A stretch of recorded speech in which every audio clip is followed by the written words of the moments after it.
Hi guys.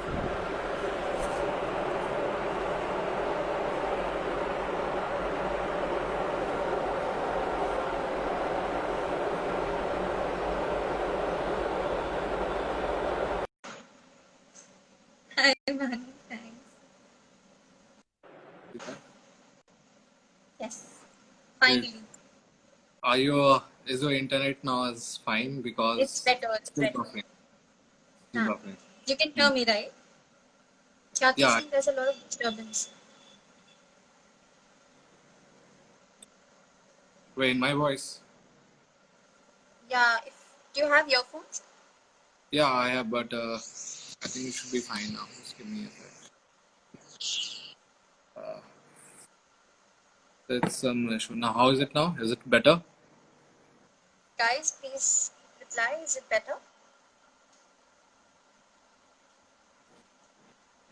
It's fine now. Great.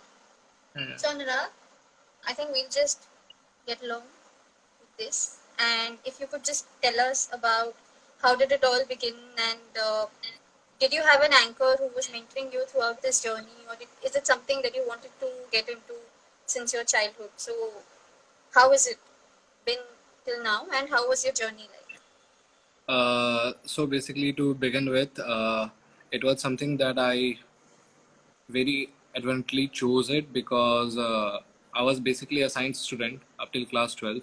So instead of going for engineering, when I decided to go for economics, this particular career path was always at the back of my mind. Similarly, after doing my graduation and post-graduation in economics, I did not go for the private jobs, or rather chose to prepare for it. So it wasn't something that happened by chance.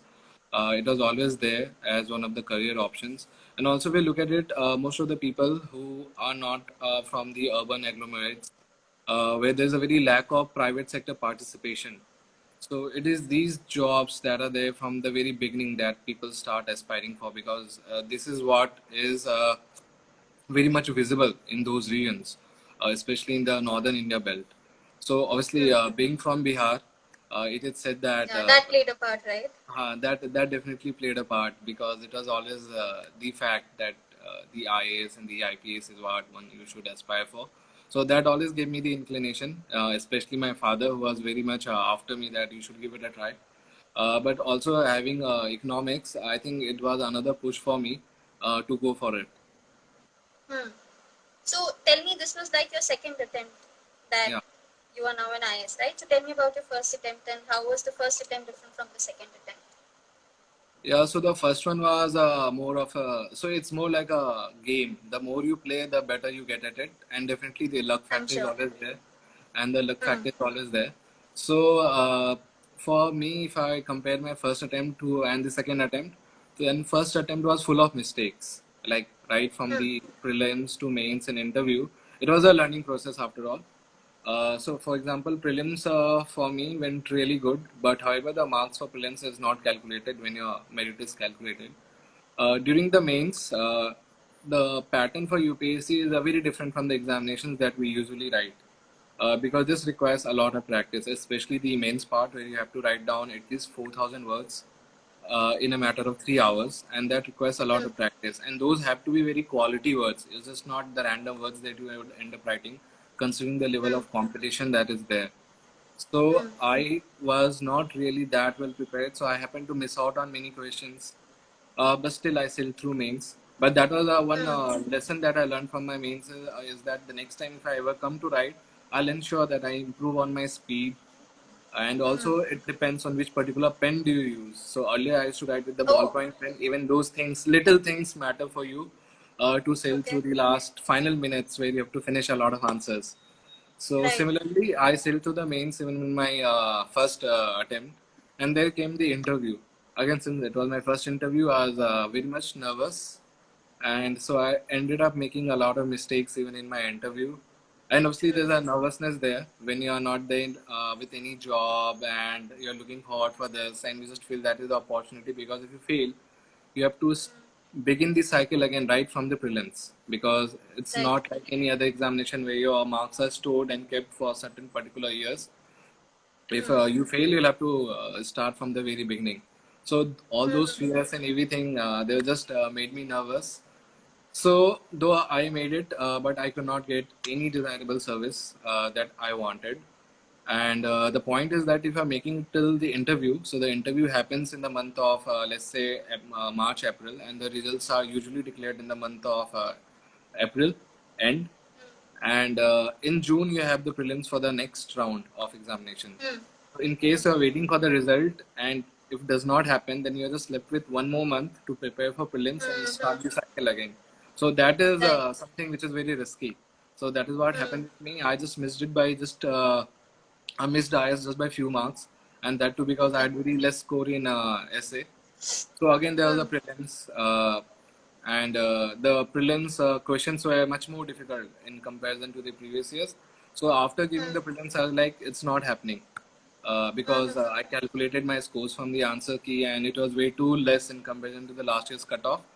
But thankfully, since the paper was difficult, the cutoff for that year also fell, and I sailed through prelims. In the mains, I really worked on all my mistakes that I had made in the previous attempt with respect to Hmm. increasing and improving the speed, to changing pen, to changing the strategy to attempt the answers.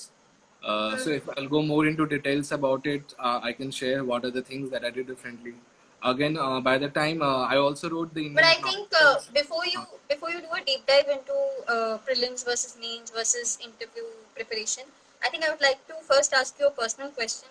As in, all of your colleagues around you were doing well in the sense that they had a job, or they had an internship, and they had like a clear path, so to say. Yeah. But once you did not quite clear IS and you had to give it again, how did you get that kind of a motivation in the first place to do it A again, and B, learn from your mistakes and not be, jealous or kind of demotivated by the fact that your friends were doing kind of better than what you were doing at that point of time? See, if I'll be frank, UPSC preparation is more like a Chakravyuh because you can enter. The entering is the easy part. The exit is very difficult in this because once you put in, Right. so even if you look at the normal examination cycle, the examination itself is of 1 year, and you would need Hmm. 1 year of preparation. So it is a Hmm. minimum of 2 years if you're clearing it in your very first attempt. Right. So that's the time frame is the minimum that you need to keep it with yourselves. But again, Hmm. the best motivating factor is when you look at the past records of other people who have cleared it in their third attempt, fourth attempt, fifth attempt, and even in sixth attempts, and they all have been the top rankers. So the point is, Hmm. when you decide for this particular career path that when you are preparing for Hmm. UPSC, you will have to be ready with it. Like perseverance and Hmm. patience is two things that is very much required, and Right. this is a That will part of hold it. you in good stead. Yeah, exactly. This is a part of it. Obviously, with more failures comes the demotivation, but you'll have Hmm. to stick with that because that's the part of the game. All your stars Journey. will have to be aligned for you to sail through. So you might miss it in Right. 1 year, then you write it again. You might miss it in the second year, you write it again, and you might get through in the third Right. year. But you have to Uh, have a genuine level of just preparation. just a second. I think people are not getting the option of asking questions. Guys, it's on the bottom of your screen, right next to the comment tab. So there'll be like a square box, and there's a question mark on it, and you can always post in your questions there, and we'll take it up as and when they come. Yeah. So go on, Anurag. Yeah, so basically, this was the thing when you look at the other people who have taken many years to clear this particular examination. Right. Because Uh, people take like then, 4 or 5 attempts yeah, as yeah, well yeah, to certainly that's the get through. part of this entire process. So that makes Hmm. it that in itself is a sort of a motivation for you to carry on. And also it Hmm. depends on how badly you want to get into the services. That is another factor. Right. If you're writing the Right. examination for the sake of it, is one dimension, and you're writing because you really want it. So the more badly you want this particular service, the more genuine your preparation would be, and that keeps motivating people to go on for the next attempt and the other attempt. But certainly there's a Hmm. huge opportunity cost attached to it in terms of the number of years, because Right. we can afford to drop a year just after class 11th and 12th. Many people do for Hmm. preparation of IT and others.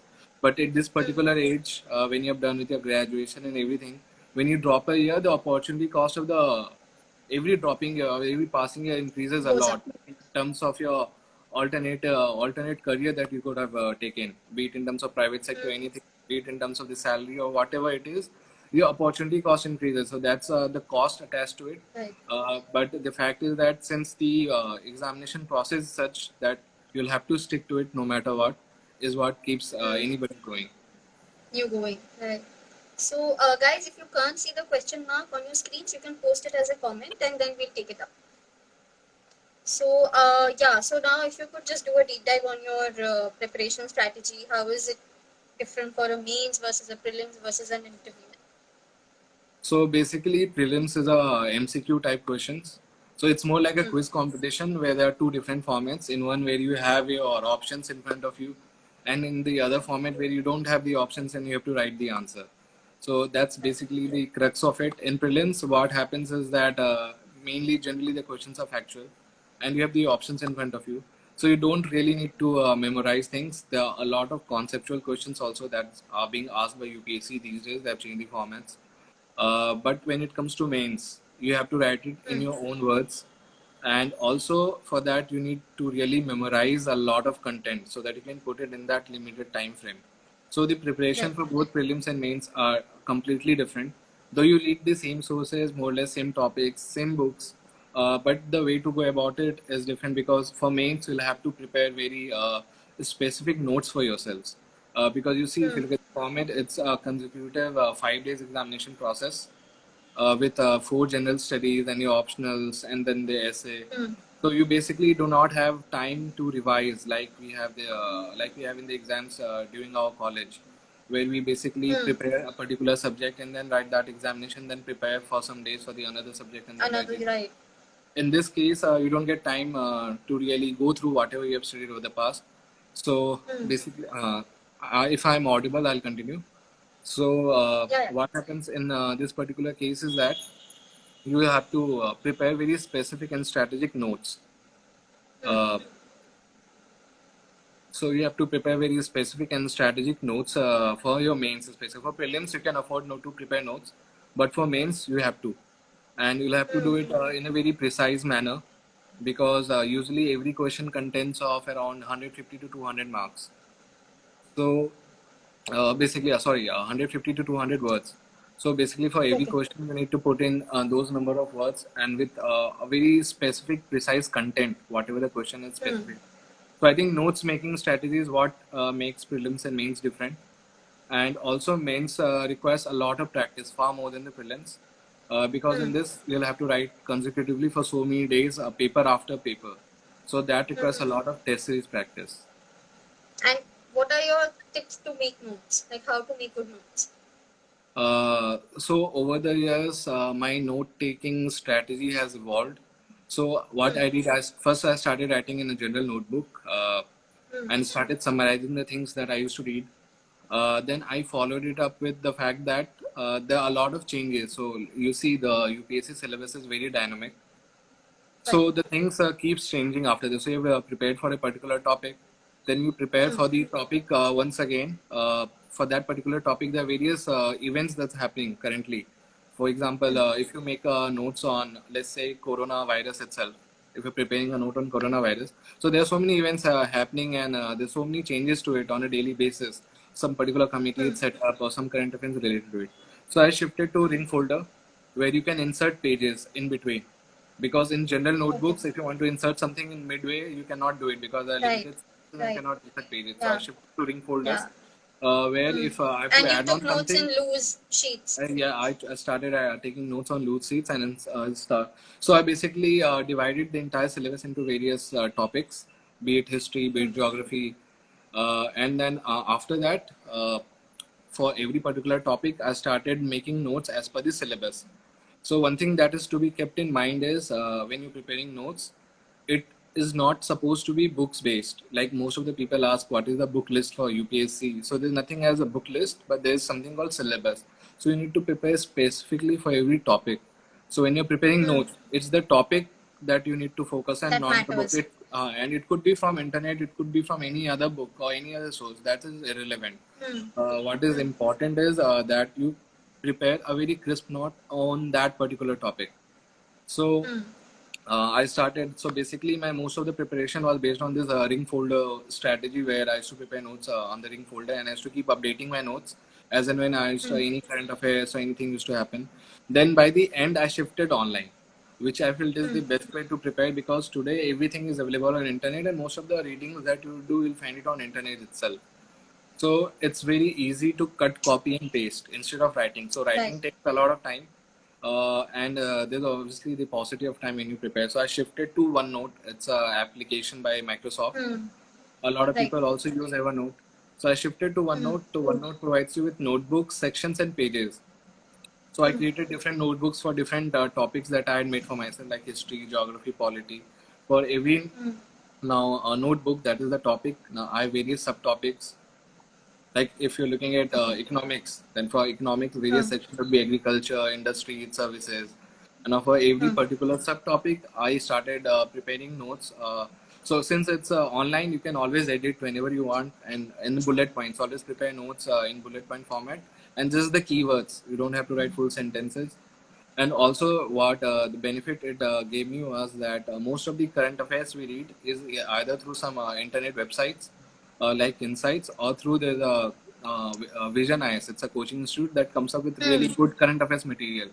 So if I'm reading on Okay. a particular topic on Vision IS current affairs material, and I've already prepared notes for that particular topic. So what I used to do Mm. is that I used just to copy or do a print screen of that particular page and paste it in my notes. So that way I used to keep Okay. accumulating Track all the of all relevant the things. materials. Mm. Yeah. So that's how I prepared my notes. So apart from note making, did you also join like a coaching? Did you have any assistance, or did you always knew that you kind of understood the entire pattern of the paper and you didn't quite require a coaching in the first place? How is it for you? So see, with respect to coaching, it differs from person to person. So I Right. started it on my own, but later Mm. on realized that I require practice. So I joined a lot of test series. So I did not join any classroom Okay. coaching, as I said, the test series is very important in this particular examination. So I joined various Mm. test series for mains, for optionals. So I started writing If you tests. could like just name the test series that you joined, for Uh, which all institutes? See, for general studies, I joined Vision IS's test series. For my optional, that is economics, I had joined Bliss Point Studies. It's in Okay. Karol Bagh, Delhi. And for ethics, I also wrote, there's a coaching institute called Lukman. So I joined the Lukman's coach test series for my ethics. So basically, you can Mm. customize. And for essay, I joined Shubhra Ranjan. That's another institute which is very popular for Paul Science. Okay. So basically, you have to customize. You'll have to see that. So basically, initially, I had not joined the essay test series, but after I got a very poor score in my essay in my first attempt. So for the second one, I joined a test series so that I can improve on it. So basically, when you Right. do the test series, by just going through the questions and the model answer, those are enough for you to really get the Maybe keep you in understanding the of loop. yeah, what is required and what is not, and what is the thing that you're missing. Classroom Mm. coaching for general studies is as like really not required because in the end, those are just general studies. Just by Mm. going through the readings, you'll able to sail through. Is the optional that people are actually the basically the topic or the subject where people need some assistance. So Mm-hmm. that's where mainly people join and go for coaching. Since I had my optional, which was also my background, all I needed Mm. was a bit of guidance, which I got through joining a test series. So I did not need it much. Mm. Right. But So, my advice, huh. but my Yeah, advice yeah. would be Go that if you're facing any problem with respect to if you're not able to grasp a particular subject or topic, do join any help, any coaching institute that you can get for that particular. Now, a lot of customized coaching materials are available. You don't need to really join for the entire set of general studies. Because let's say if you're poor in essay, you can just choose the essay subpart of the test series. If Right. you're weak in a particular like GS4, that is ethics, so you can just join a test series for ethics or your optionals. Mm. So you don't need to join the Mm. entire package that these coaching institutes offer to you. You can just choose on a particular set of topics that you're weak in, and you can also get Mm. free available online materials. There are many Mm. video classes already available online for free. You can also go through them, Mm. but do not hold yourself back when it comes to taking help or taking any assistance because every mark Counts. matters, and so for that, uh, if you join it, if you take any assistance and that helps you in improving your marks, then there's nothing wrong with it. Then there's no harm. Right. Yeah. So there's one question which is oftenly repeated by some person. I don't see his name. He's asking about new NCRTs versus old NCRTs. What is the debate there, and what is your take on it? Yes, old NCRTs are basically the difference is in terms of the content and how they have Hmm. given it. So basically, old NCRTs were in much more depth and detail and in a much Hmm. more chronological manner. Now, with changing Hmm. times, the new NCRTs are much more theme based and on various Okay. topics. It's not more in depth. Basically, the Hmm. older NCRTs had any particular topic. If you pick up history or something, they are much more in depth and in detail. But when it Okay. comes to your new NCRTs, they are basically Maybe theme they're based more and structured, but they, maybe huh. less Yeah, they content. are in terms of content. So you'll have to again choose and customize. So there's nothing old NCRT versus a new NCRT. Basically, you have to read all. Again, it's not about the Okay. books, as I said, it's about the topic. So if you have to do Right. about the Indian national movement, so Hmm. it could either be old NCRT, it could be new NCRT, or it could be Spectrum. So Spectrum is a book that we all refer to for modern Indian history, and is the most Okay. preferred book. So again, important is how many topics you can cover and in how much depth. So I refer So, to the Spectrum hmm. without really going much into the NCRTs. But the fact is Hmm. that questions are generally derived from NCRTs because it's a book accessible all across India.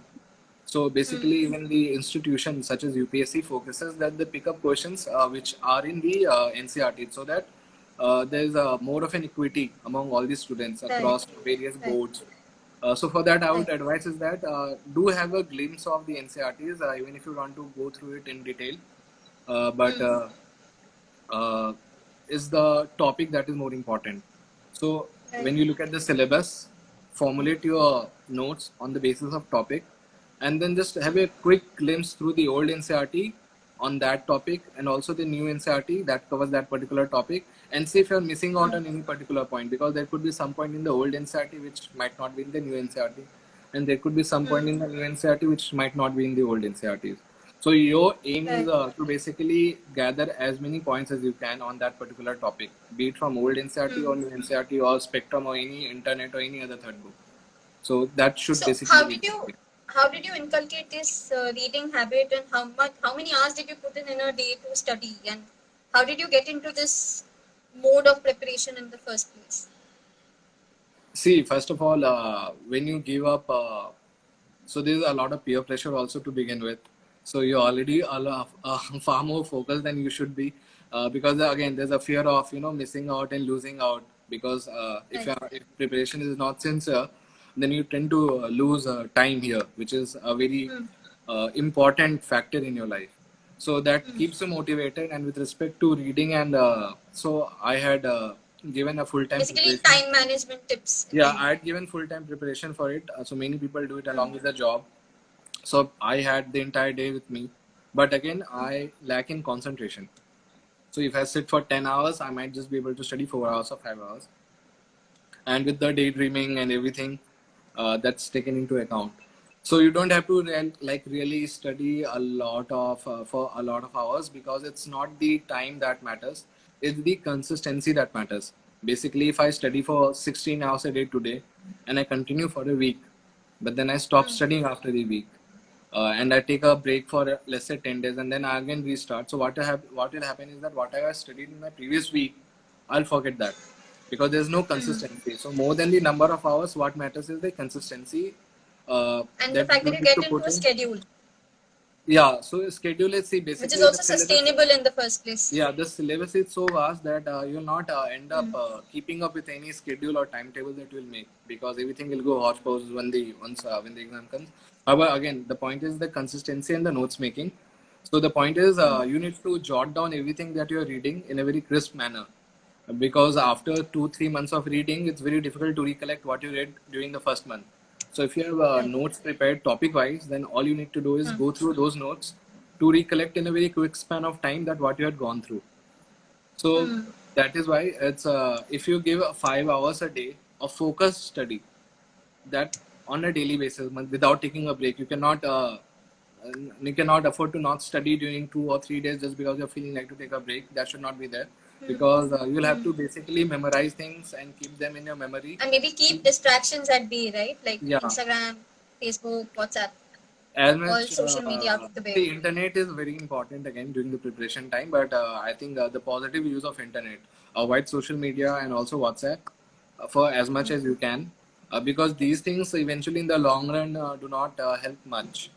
As long as you're Hmm. preparing, you can look for some of these strategies, and those videos are available, be it on Instagram or YouTube. But you should restrict yourself to that. You cannot afford to socialize and do a lot of stuffs during the preparation phase, because see, the point is that if you talk to somebody for an hour, it does not necessarily mean that you have just devoted 1 hour. Whatever the communication may have happened might have an impact on you for a much more longer duration. If somebody has said something wrong to you, or you have just got into a fight with a friend, Right.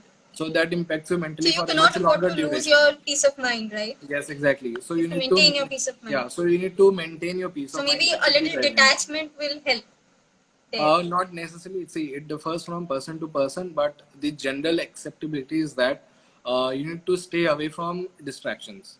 Now, again, it's a very subjective thing, but as long as you can avoid, if somebody finds peace of mind in watching some YouTube videos, let's say, or surfing through Facebook for an half an hour, then those are some of the positive habit that you can have, and there's no harm to it. But now, if you extend your social media investment from 1 hour to, let's say, 4 hour to 5 hour, and you're busy thinking about your status updates and profile pictures, Right. then those are clear cut distractions. So if you're using internet, Right. it should be for the sole purpose of gaining, garnering any information that's related to your syllabus or for the examination. So the key point Right. that I would highlight is, while you're preparing for the examination for the entire 1 year, your sole focus should be the examination itself. Even if when you're surfing internet, you should really look forward to what are the sites or what are the Like to information gather the that can information. benefit you, yeah, for your examination. Because there's so many things to Right. read and so many things to keep in your mind, you cannot really afford to Hmm. distract yourself over these so many things. Right. So, Anurag, I think another question that's popping up very frequently is how did you decide to go for IAS versus vis-a-vis other services, and why not an IES given the fact that you come from an economics background in the first place?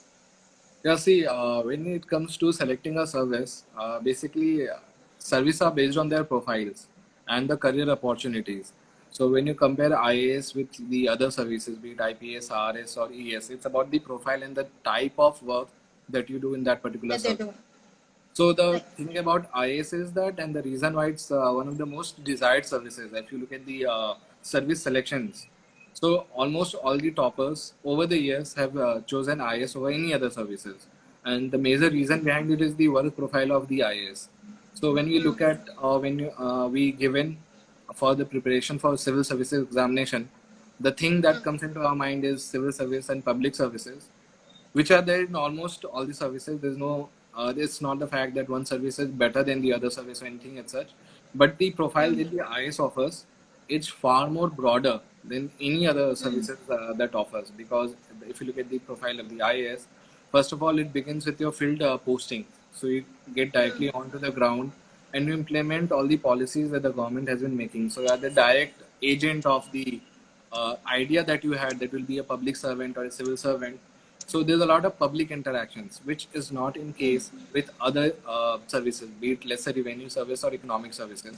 So economic Hmm. service is more of a ministerial job, and it's a desk job where you work on your files and everything. But in IS, it is just not that. It is much more broader than that, because you will be posted in phases and shifts. So Hmm. first you have your field attachments for many years. Then when you're then you'll be promoted to any secretariat. Then you'll be a secretary for a particular department. Then you'll also get to do the filing works, and also it's the dynamic aspect of the profile, because like in police service you are restricted to just the security domain, policing.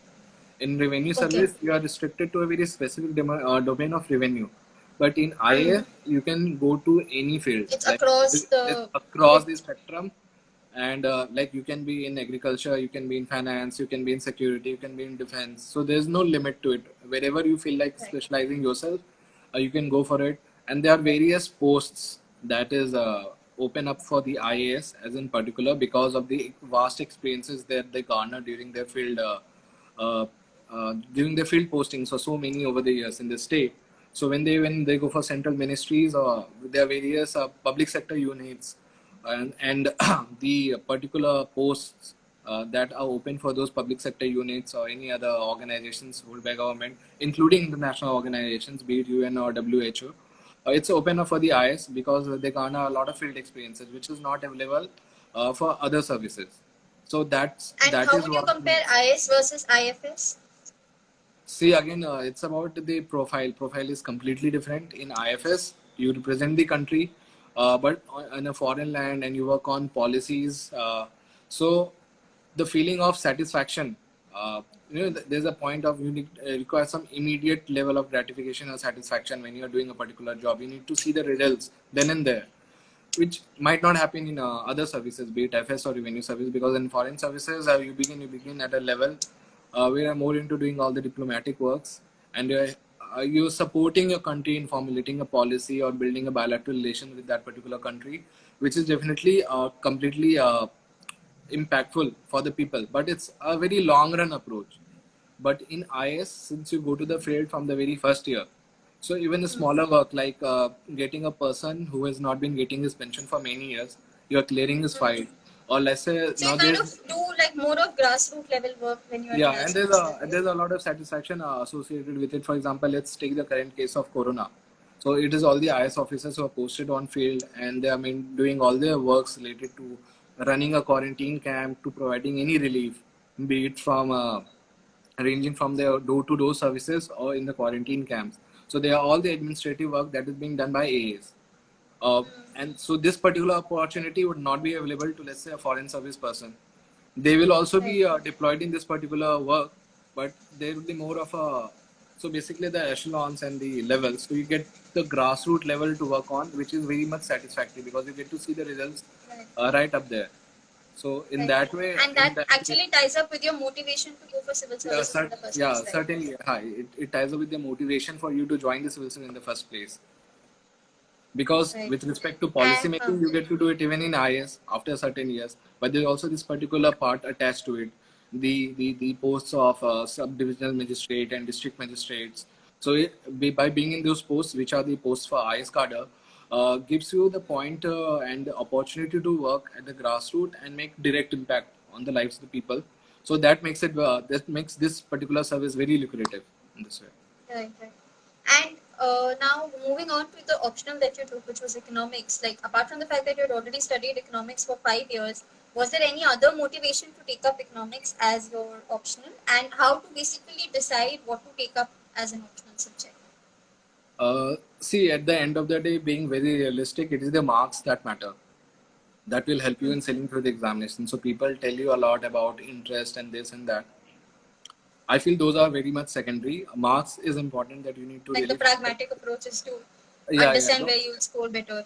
exactly. The point is that if there's so many of our economics fellow mates who have also studied and done masters in economics but have not taken economics as an optional because for them it maybe did not work out. So what is important is where you can score marks is the first and the prime criteria for you to take Choosing an option. option. And then comes the interest part and how well you can deliver it. The interest is something that you also develop while studying a subject. It could be even other subjects. But if you're not interested at all, so there's the chances of you scoring very well diminishes basically. So there are certainly two factors of interest, but most primarily it is the marks. So for me, I was also very skeptical about taking up economics, considering it's a difficult subject, and there are also other subjects like anthropology, sociology, which are much easier to study in comparison to economics, and they're also But will they scoring and not people have a are. lot more competition? Like, isn't it like a supply demand funda wherein what is easier will have a higher number of people studying for it, and hence the marking scheme will be tougher? Or I don't know if See, that's the case. definitely the more people are taking, so there are more number of papers that is being corrected by an examiner for that particular subject. But Right. more large, this particular factor is negligible. It really does not matter how many people are writing or taking up that particular subject. But what is more important is how good you are in writing those In particular that domain. answers of that particular subject. So the reason behind it is that they also this examination is relative, so it's your optional marks versus the other optional marks. So and Right. also the time is the constraint. So if you're putting in a lot of time in economics and if you're not able to score, let's say the 300 is considered a very good benchmark for your optional score out of 500. So if you're not able to still touch 300, while if you have put in that much amount of time in other subjects, let's say sociology or anthropology, considering the syllabus is much lesser than of economics, and if you're able to score approximately similar type of score that you're scoring in economics, then there's no point continuing with economics optional until and unless, because see, it's all about cost benefit analysis. Cost is the amount of time that you're giving into it. So the return should be accordingly.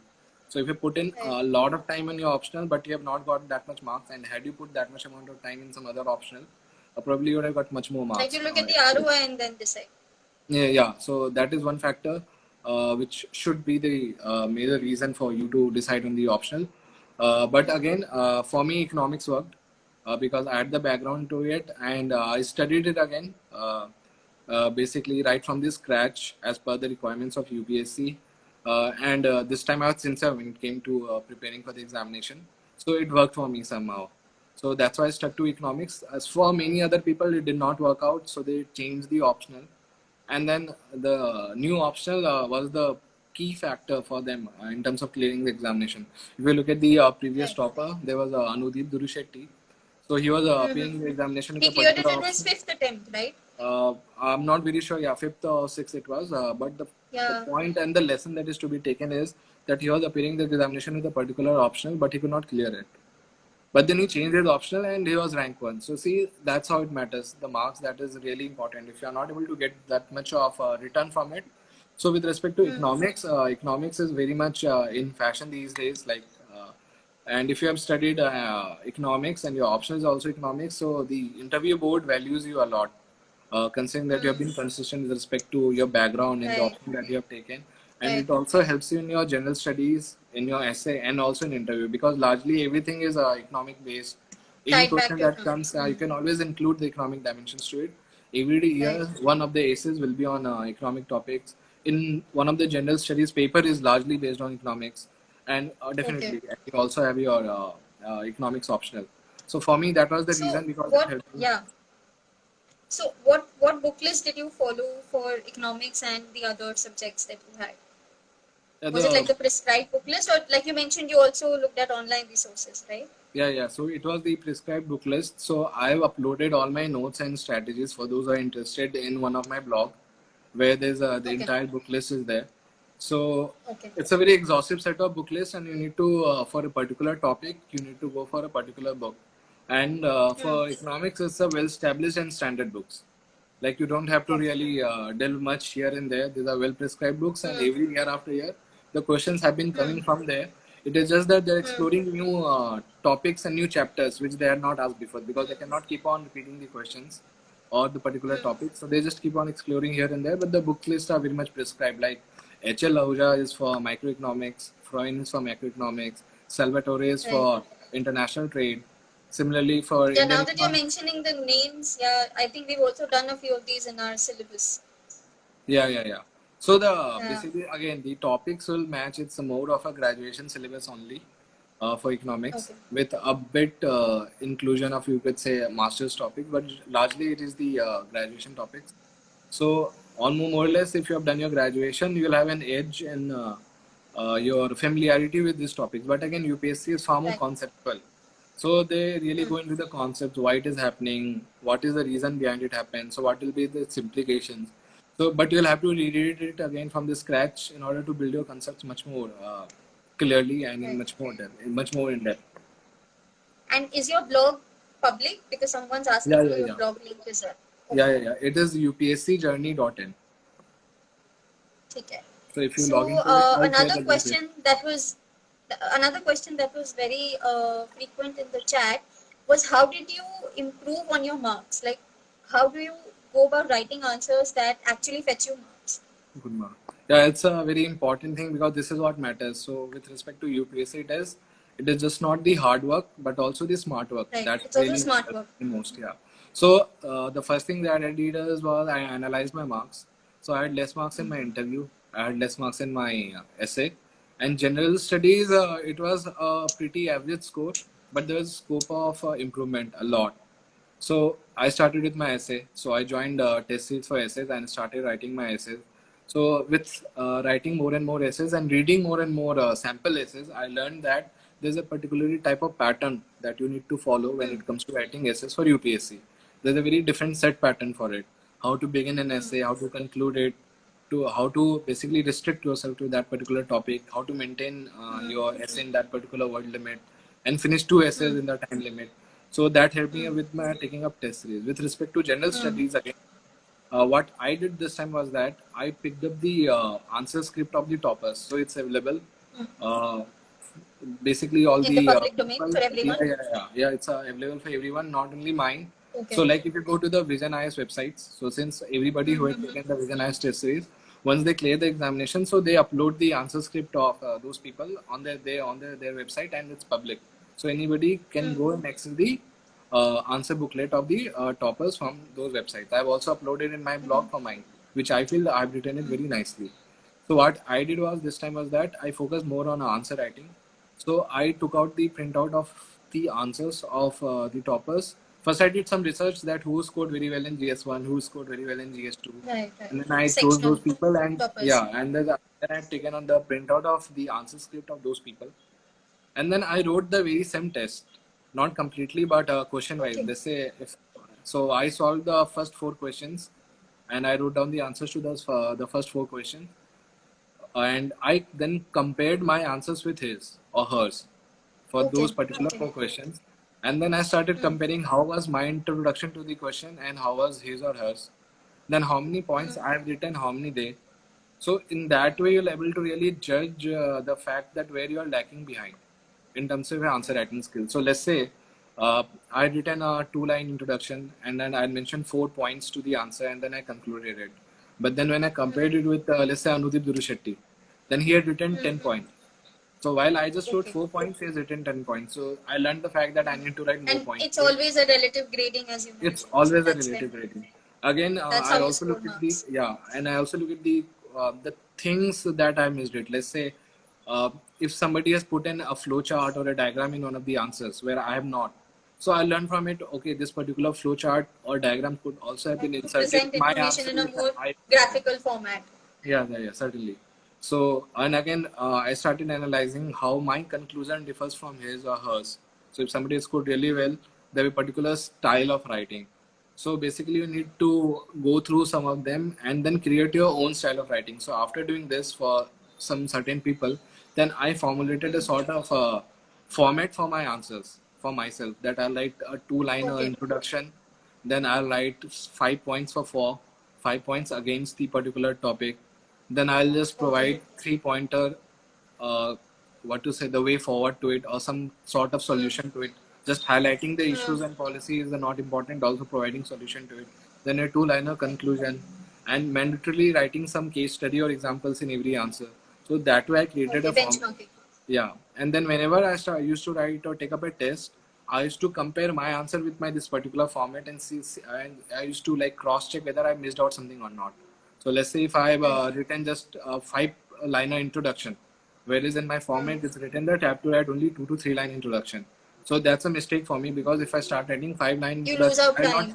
I'll lose out time. So that's why with time you'll improve and you'll progress. So as you write more and more Right. tests, as you do this particular exercise more and more, you get more Right. hands-on onto as to what should be written, what should not be written, what is the constraint on you with respect to time, where you need to put a full stop while writing the answer.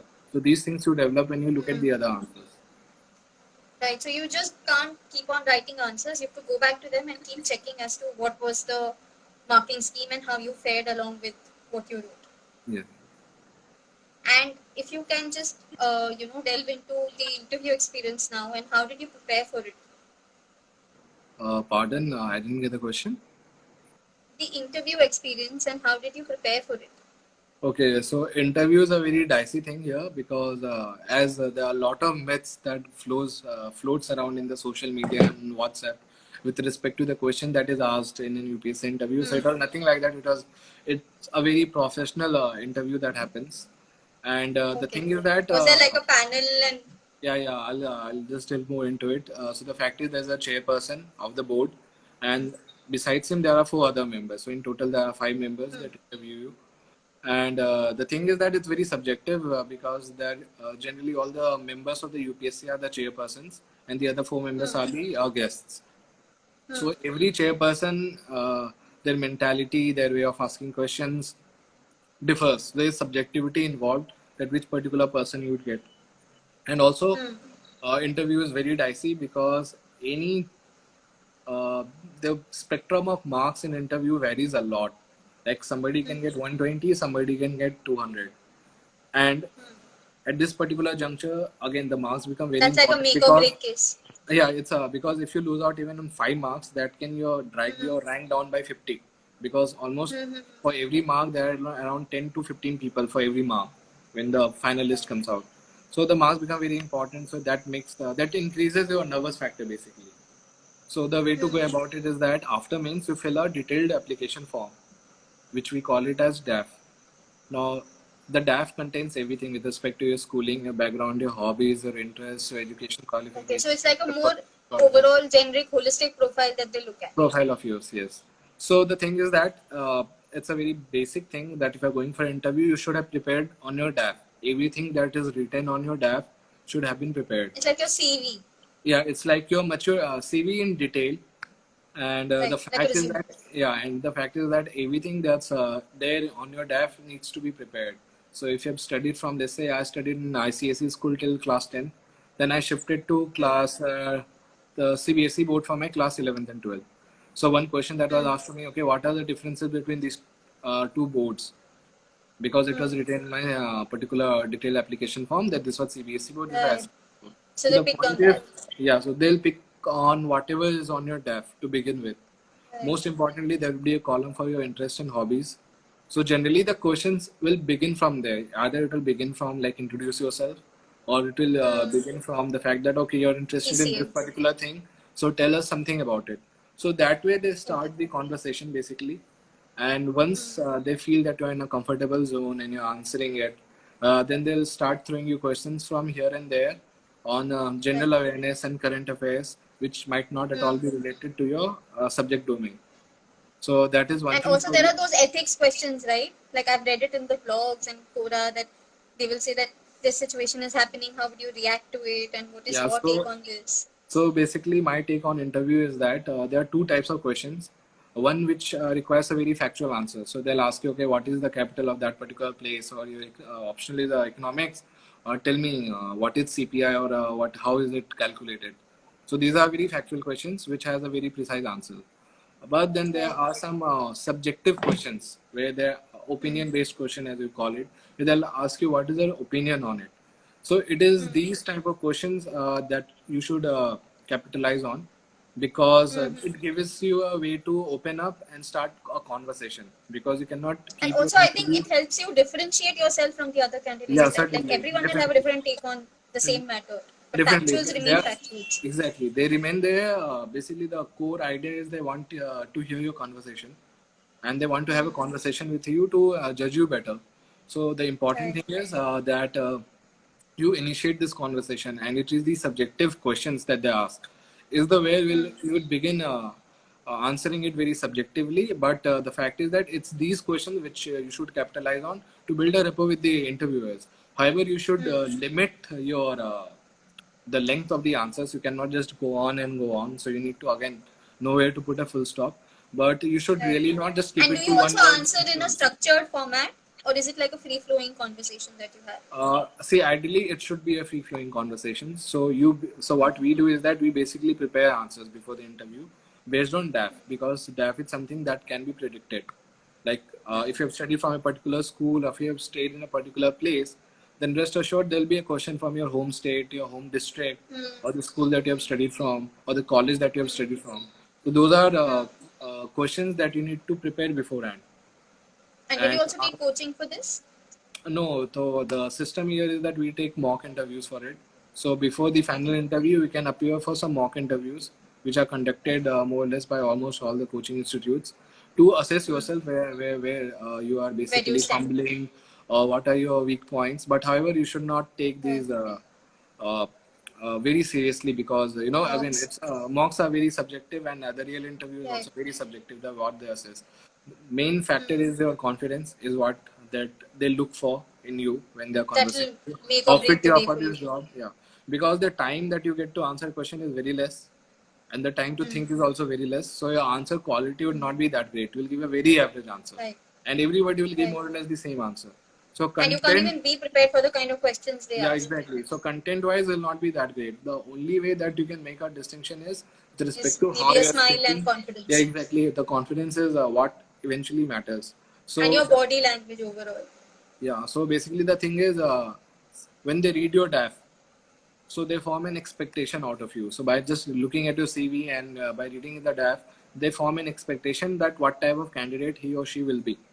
So when you enter, when you start speaking, and after very initial first a few initial questions, they will know whether you stand up to their expectation or not. So basically, this is the key Right. criteria. So let's say if you are a doctor from AIMS, so they'll form an expectation that he will know medical questions He if or they she ask should know so anything like much. that. If you have done masters in economics, so they'd expect you to answer basic economic questions at least. If not a very great answer, then at least you need to be comfortable with economics. So that's the expectation that they Right. have. Now they'll start Right. throwing your questions on you. So if you are able to And meet that that also kind expectation, of brings in credibility to your profile if you are able to handle those yeah, questions. And certainly. So if you are maybe, able to meet yeah. that expectation, rest assured you'll get a good marks. You'll not get anything less than 180. But let's say you're a very good student, you have a very good profile, but you're not able to meet that particular expectation, then you'll get a very average score of 160 or 150 around that type. And if you are able to beat their expectation far more than what they thought of you, then you will get really good scores, touching around 200.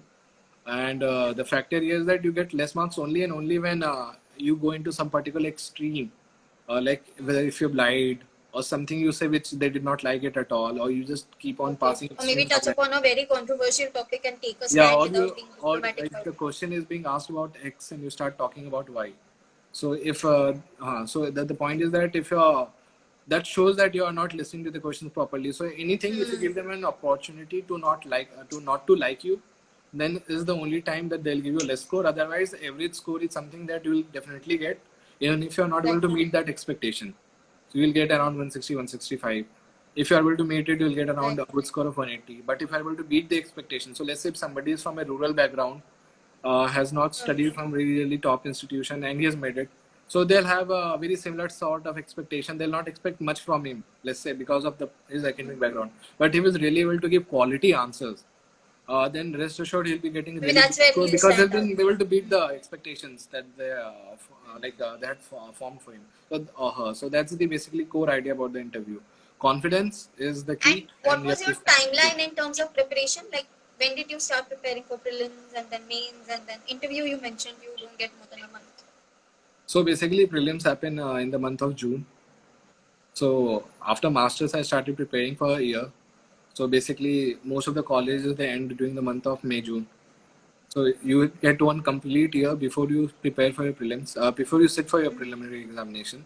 So again, this particular 1 year, you start preparing simultaneously for your prelims and mains, and And you mains. focus. Yeah, yeah, definitely, because prelims is just the qualifying examination. It's the mains that is Right. going to determine your And what is the gap practice between services. prelims and mains?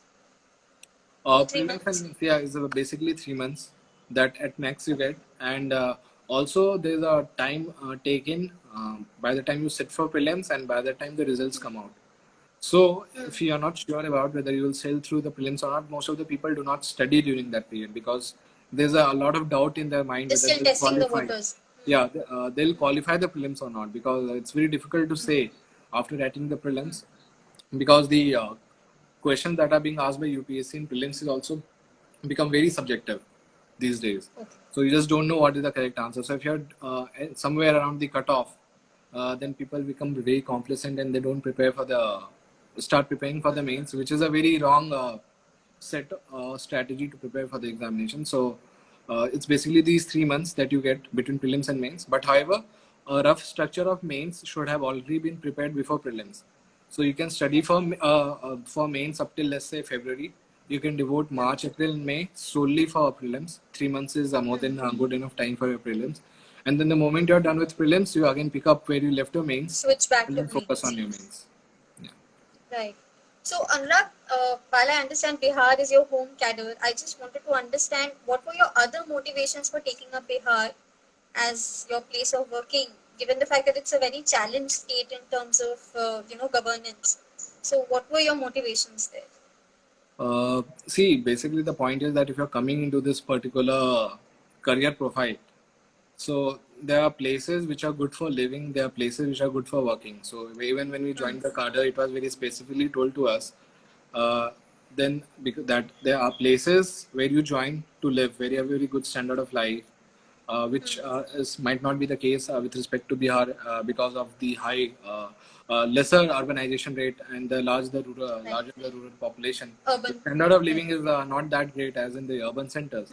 But then again, because of this very basic reason, it's a place to work.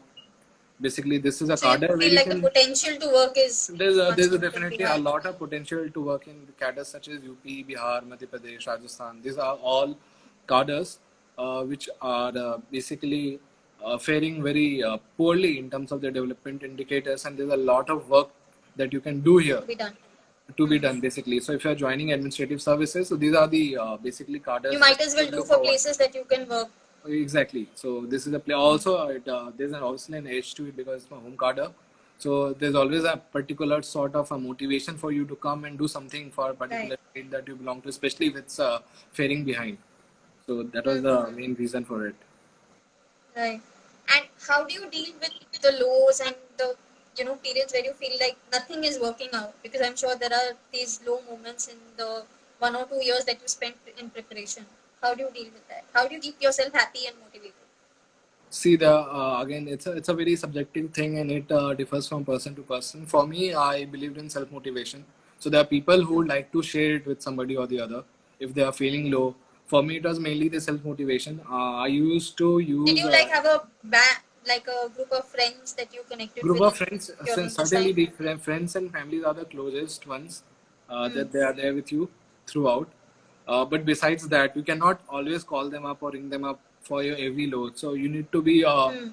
very strong from Little even from the self-sufficient also. inside. Mm. So you need to be Right. very self motivated. So I used to listen to songs a lot, like every time motivational songs. There are key things during the UPSC preparation, and most importantly, I used to love watching movies. Movies Okay. based on real life. So if you look at just before my interviews, I used to watch like Schindler's List, and then there's the Mm. Darkest Hours. So they are based on two personalities. So these movies, in a way, try to motivate you because you take up pursuit of happiness. So these are the movies Mm. that actually you should keep watching during the time of preparation, and also look for Mm. some good quality YouTube videos, which just not Okay. refreshes you also, but also motivates you and highlights to you that these failures are very much a part of the process. It's nothing great that has Right. happened to you or extraordinary that Right. has happened to you. Mm. Everybody has gone through it Like some there's way no or the need to other. make a big deal out of it. It's just a part Yeah, of what's it's happening and it's a, just it's take a it in part its it's a stride. part of the process. But the point is that you need to learn from the mistakes. If you just cannot afford to Mm. keep on making the mistakes, so learn from your Mm. mistakes. But the failures are very much part of it. So the Right. for me, it was the songs and the movies and YouTube videos that I just keep watching and just keep motivating myself that this is And a very kept normal you thing. Atmanirbhar, someone said. Yeah. So this is a very normal. Right. Right. And if you were to give like two pieces of advice to the younger Anurag when you were 18, what would they be? 2 or 3 points. Yeah, I think the most important one would be uh, not to fear the consequences or the fear of failure that we said. So we don't do a lot of things or we don't take up a lot of initiatives just because we feel कि लोग क्या कहेंगे. So, like, Mm. let's say from speaking in a public place to speaking in a classroom or organizing any Right. activity or taking up any career path, which might appear difficult to you. Like there are many people who wants to step into this civil services examination, but Mm. are basically afraid that what will their parents say or what will their relatives say. There's so many log kya Right. kahenge wala factor. So that should be totally ignored. Matlab, if I, Mm. if I have to give an advice to myself, I would be saying that don't worry about it. Because Mm. no matter what you do, whether you do good thing or you do bad thing, there'll be always somebody commenting on it or be saying something Right. on it. So you should Right. believe in You don't take yourself. things to heart. Mm. Yeah, not I only think we have to wrap it up. We have yeah, like 10 seconds more. So just, yeah. So this if this is any parting words. yeah, and the parting words is that the failure is very much part of the process. Everybody has gone through it, and everybody has their personal life, which they